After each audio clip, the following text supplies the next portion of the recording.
اگر میں تم سے کہوں کہ ایک ایسا شخص تھا جو جنت کے محل بیچتا تھا تو کیا تم یقین کرو گے؟ کیا جنت کا محل بھی بیچا جا سکتا ہے؟ اور اگر ہاں تو کون تھا جو اسے خریدنے کو تیار ہوا؟ یہ کہانی عام نہیں، یہ ایک ایسا راز ہے جسے جاننے کے بعد تمہاری سوچ ہمیشہ کے لیے بدل جائے گی۔ بغداد کے بازار میں ایک دن ایسا واقعہ پیش آیا جس نے سب کو حیران کر دیا۔ بغداد کی گلیاں ہمیشہ کی طرح بھری ہوئی تھیں، تاجر اپنی چیزیں بیچ رہے تھے، خریدار مول تول کر رہے تھے، اور کہیں کہیں فقیر بھیک مانگ رہے تھے۔ لیکن اس دن کچھ الگ تھا۔ بازار کے بیچوں بیچ ایک شخص کھڑا ہوا اور بلند آواز میں پکارنے لگا، لوگو، آ جاؤ، آ جاؤ، میں جنت کا محل بیچ رہا ہوں۔ یہ سننا تھا کہ لوگ حیرت سے رکنے لگے۔ کچھ نے ایک دوسرے کی طرف دیکھا، کچھ نے ہنسنا شروع کر دیا۔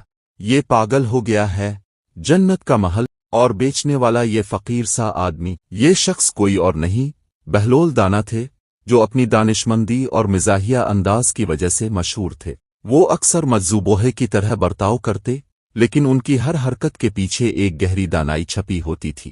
اتفاق ایسا ہوا کہ بادشاہ ہارون الرشید کی ملکہ زبیدہ خاتون بھی بازار سے گزر رہی تھی۔ جب اس نے شور سنا تو وہ اپنے خادموں کے ساتھ قریب آئی اور بہلول کی طرف دیکھنے لگی۔ یہ کون ہے اور کیا کہہ رہا ہے؟ اس نے خادمہ سے پوچھا۔ ملکہ عالیہ، یہ بہلول دانا ہے، یہ کہہ رہے ہیں کہ جنت کا محل بیچ رہے ہیں۔ ملکہ زبیدہ مسکرا کر آگے بڑھی اور بہلول سے پوچھا، تم جنت کا محل بیچ رہے ہو، اس کی قیمت کیا ہے؟ بہلول نے پرسکون لہجے میں کہا، صرف ایک اشرفی۔ یہ سن کر وہاں موجود تمام لوگ کہے لگانے لگے، ملکہ عالیہ، یہ پاگل ہے، جنت کا محل بھلا بیچنے کی چیز ہے، ایک وزیر نے کہا۔ لیکن ملکہ نے کچھ سوچا، پھر بغیر کسی تردد کے اپنی سنہری اشرفی نکالی اور بہلول کے ہاتھ میں رکھ دی۔ بہلول نے زمین پر ایک لکیر کھینچی اور کہا، یہ تمہارے جنت کے محل کا نقشہ ہے۔ ملکہ نے مسکرا کر سر ہلایا اور وہاں سے چل دی۔ شام کو جب بادشاہ ہارون الرشید کو اس واقعے کا علم ہوا تو وہ غصے سے بھر گیا۔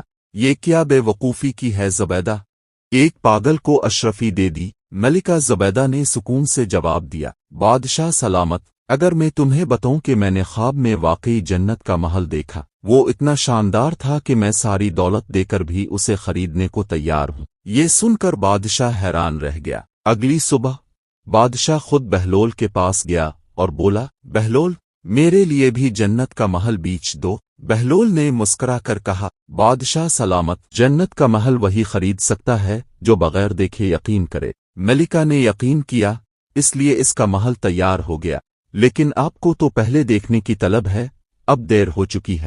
بادشاہ ہکا بکا رہ گیا۔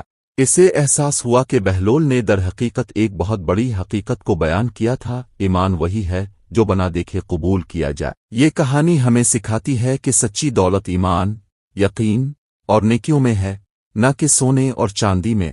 جنت پیسے سے نہیں، نیک اعمال سے خریدی جاتی ہے۔ یہ جملہ لوگوں کے دلوں میں نقش ہو گیا اور بہلول دانا کی حکمت ہمیشہ کے لیے تاریخ میں امر ہو گئی۔